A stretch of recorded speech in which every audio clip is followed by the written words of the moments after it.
ਪੰਜਾਬੀ ਗਾਇਕ ਸਿੱਧੂ ਮੂਸੇਵਾਲਾ ਦੇ ਮਾਪਿਆਂ ਅਤੇ 뮤직 ਡਾਇਰੈਕਟਰ ਬੰਟੀ ਬੈਂਸ ਵਿਚਕਾਰ ਪੈਸਿਆਂ ਦੇ ਹਿਸਾਬ ਕਿਤਾਬ ਨੂੰ ਲੈ ਕੇ ਚੱਲ ਰਹੇ ਵਿਵਾਦ ਵਿੱਚ ਇੱਕ ਨਵਾਂ ਮੋੜ ਸਾਹਮਣੇ ਆਇਆ ਹੈ। ਕੁਝ ਦਿਨ ਪਹਿਲਾਂ ਬੰਟੀ ਬੈਂਸ ਵੱਲੋਂ ਇੱਕ ਆਡੀਓ ਵਾਇਰਲ ਕੀਤੀ ਗਈ ਸੀ ਜਿਸ ਵਿੱਚ ਸਿੱਧੂ ਮੂਸੇਵਾਲਾ ਦੇ ਮਾਤਾ ਚਰਨ ਕੌਰ ਨਾਲ ਗੱਲਬਾਤ ਦਿਖਾਈ ਗਈ ਸੀ। ਹੁਣ ਇਸੇ ਮਾਮਲੇ ਦੇ ਉੱਤੇ ਸਿੱਧੂ ਦੇ ਪਿਤਾ ਬਲਕੌਰ ਸਿੰਘ ਸਿੱਧੂ ਨੇ ਸੋਸ਼ਲ ਮੀਡੀਆ ਦੇ ਉੱਤੇ ਪੋਸਟ ਸਾਂਝੀ ਕਰਕੇ ਆਪਣਾ ਪੱਖ ਰੱਖਿਆ ਹੈ। ਉਹਨਾਂ ਨੇ ਕਿਹਾ ਕਿ ਪੁੱਤਰ ਦੇ ਸਾਰੇ ਪੈਸਿਆਂ ਦਾ ਹਿਸਾਬ ਕਿਤਾਬ ਬੰਟੀ ਬੈਂਸ ਹੀ ਦੇਖਦਾ ਸੀ ਅਤੇ ਪਰਿਵਾਰ ਨੇ ਪੂਰਾ ਭਰੋਸਾ ਉਸ ਤੇ ਕੀਤਾ ਹੋਇਆ ਸੀ। ਬਲਕੌਰ ਸਿੰਘ ਨੇ ਦੱਸਿਆ ਕਿ 2022 ਵਿੱਚ ਸਿੱਧੂ ਦੀ ਮੌਤ ਤੋਂ 4 ਦਿਨ ਬਾਅਦ ਹੀ ਬੰਟੀ ਬੈਂਸ ਘਰ ਆਏ ਤੇ ਉਸ ਸਮੇਂ ਪਰਿਵਾਰ ਗਹਿਰੇ ਦੁੱਖ ਵਿੱਚ ਸੀ। ਇਸੇ ਦੌਰਾਨ ਅਗਸਤ 2020 ਦੀ ਬੈਕ ਡੇਟ ਵਾਲਾ ਕੰਟਰੈਕਟ ਸਾਈਨ ਕਰਵਾਇਆ ਗਿਆ।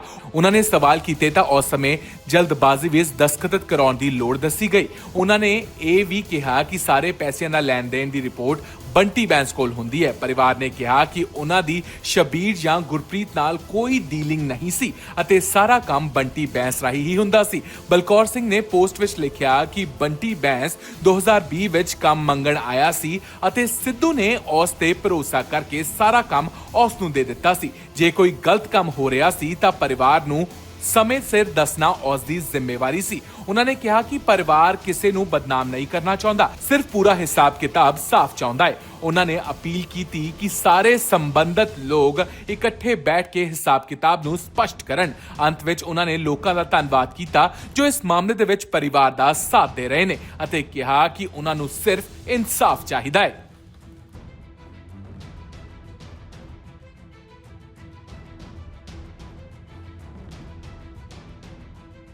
ਪੰਜਾਬੀ ਗਾਇਕ ਸਿੱਧੂ ਮੂਸੇਵਾਲਾ ਦੇ ਮਾਪਿਆਂ ਅਤੇ 뮤직 ਡਾਇਰੈਕਟਰ ਬੰਟੀ ਬੈਂਸ ਵਿਚਕਾਰ ਪੈਸਿਆਂ ਦੇ ਹਿਸਾਬ ਕਿਤਾਬ ਨੂੰ ਲੈ ਕੇ ਚੱਲ ਰਹੇ ਵਿਵਾਦ ਵਿੱਚ ਇੱਕ ਨਵਾਂ ਮੋੜ ਸਾਹਮਣੇ ਆਇਆ ਹੈ। ਕੁਝ ਦਿਨ ਪਹਿਲਾਂ ਬੰਟੀ ਬੈਂਸ ਵੱਲੋਂ ਇੱਕ ਆਡੀਓ ਵਾਇਰਲ ਕੀਤੀ ਗਈ ਸੀ ਜਿਸ ਵਿੱਚ ਸਿੱਧੂ ਮੂਸੇਵਾਲਾ ਦੇ ਮਾਤਾ ਚਰਨ ਕੌਰ ਨਾਲ ਗੱਲਬਾਤ ਦਿਖਾਈ ਗਈ ਸੀ। ਹੁਣ ਇਸੇ ਮਾਮਲੇ ਦੇ ਉੱਤੇ ਸਿੱਧੂ ਦੇ ਪਿਤਾ ਬਲਕੌਰ ਸਿੰਘ ਸਿੱਧੂ ਨੇ ਸੋਸ਼ਲ ਮੀਡੀਆ ਦੇ ਉੱਤੇ ਪੋਸਟ ਸਾਂਝੀ ਕਰਕੇ ਆਪਣਾ ਪੱਖ ਰੱਖਿਆ ਹੈ। ਉਹਨਾਂ ਨੇ ਕਿਹਾ ਕਿ ਪੁੱਤਰ ਦੇ ਸਾਰੇ ਪੈਸਿਆਂ ਦਾ ਹਿਸਾਬ ਕਿਤਾਬ ਬੰਟੀ ਬੈਂਸ ਹੀ ਦੇਖਦਾ ਸੀ ਅਤੇ ਪਰਿਵਾਰ ਨੇ ਪੂਰਾ ਭਰੋਸਾ ਉਸ ਤੇ ਕੀਤਾ ਹੋਇਆ ਸੀ। ਬਲਕੌਰ ਸਿੰਘ ਨੇ ਦੱਸਿਆ ਕਿ 2022 ਵਿੱਚ ਸਿੱਧੂ ਦੀ ਮੌਤ ਤੋਂ 4 ਦਿਨ ਬਾਅਦ ਹੀ ਬੰਟੀ ਬੈਂਸ ਘਰ ਆਏ ਤੇ ਉਸ ਸਮੇਂ ਪਰਿਵਾਰ ਗਹਿਰੇ ਦੁੱਖ ਵਿੱਚ ਸੀ। ਇਸੇ ਦੌਰਾਨ ਅਗਸਤ 2020 ਦੀ ਬੈਕ ਡੇਟ ਵਾਲਾ ਕੰਟਰੈਕਟ ਸਾਈਨ ਕਰਵਾਇਆ ਗਿਆ।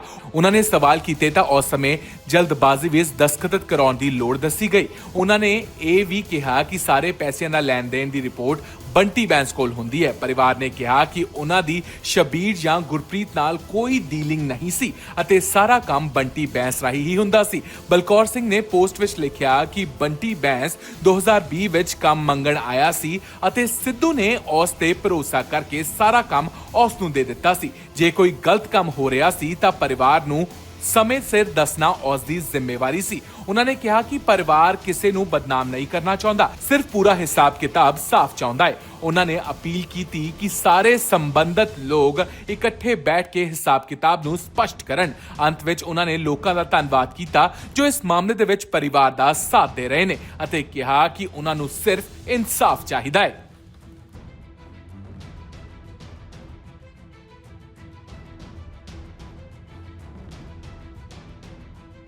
ਪੰਜਾਬੀ ਗਾਇਕ ਸਿੱਧੂ ਮੂਸੇਵਾਲਾ ਦੇ ਮਾਪਿਆਂ ਅਤੇ 뮤직 ਡਾਇਰੈਕਟਰ ਬੰਟੀ ਬੈਂਸ ਵਿਚਕਾਰ ਪੈਸਿਆਂ ਦੇ ਹਿਸਾਬ ਕਿਤਾਬ ਨੂੰ ਲੈ ਕੇ ਚੱਲ ਰਹੇ ਵਿਵਾਦ ਵਿੱਚ ਇੱਕ ਨਵਾਂ ਮੋੜ ਸਾਹਮਣੇ ਆਇਆ ਹੈ। ਕੁਝ ਦਿਨ ਪਹਿਲਾਂ ਬੰਟੀ ਬੈਂਸ ਵੱਲੋਂ ਇੱਕ ਆਡੀਓ ਵਾਇਰਲ ਕੀਤੀ ਗਈ ਸੀ ਜਿਸ ਵਿੱਚ ਸਿੱਧੂ ਮੂਸੇਵਾਲਾ ਦੇ ਮਾਤਾ ਚਰਨ ਕੌਰ ਨਾਲ ਗੱਲਬਾਤ ਦਿਖਾਈ ਗਈ ਸੀ। ਹੁਣ ਇਸੇ ਮਾਮਲੇ ਦੇ ਉੱਤੇ ਸਿੱਧੂ ਦੇ ਪਿਤਾ ਬਲਕੌਰ ਸਿੰਘ ਸਿੱਧੂ ਨੇ ਸੋਸ਼ਲ ਮੀਡੀਆ ਦੇ ਉੱਤੇ ਪੋਸਟ ਸਾਂਝੀ ਕਰਕੇ ਆਪਣਾ ਪੱਖ ਰੱਖਿਆ ਹੈ। ਉਹਨਾਂ ਨੇ ਕਿਹਾ ਕਿ ਪੁੱਤਰ ਦੇ ਸਾਰੇ ਪੈਸਿਆਂ ਦਾ ਹਿਸਾਬ ਕਿਤਾਬ ਬੰਟੀ ਬੈਂਸ ਹੀ ਦੇਖਦਾ ਸੀ ਅਤੇ ਪਰਿਵਾਰ ਨੇ ਪੂਰਾ ਭਰੋਸਾ ਉਸ ਤੇ ਕੀਤਾ ਹੋਇਆ ਸੀ। ਬਲਕੌਰ ਸਿੰਘ ਨੇ ਦੱਸਿਆ ਕਿ 2022 ਵਿੱਚ ਸਿੱਧੂ ਦੀ ਮੌਤ ਤੋਂ 4 ਦਿਨ ਬਾਅਦ ਹੀ ਬੰਟੀ ਬੈਂਸ ਘਰ ਆਏ ਤੇ ਉਸ ਸਮੇਂ ਪਰਿਵਾਰ ਗਹਿਰੇ ਦੁੱਖ ਵਿੱਚ ਸੀ। ਇਸੇ ਦੌਰਾਨ ਅਗਸਤ 2020 ਦੀ ਬੈਕ ਡੇਟ ਵਾਲਾ ਕੰਟਰੈਕਟ ਸਾਈਨ ਕਰਵਾਇਆ ਗਿਆ।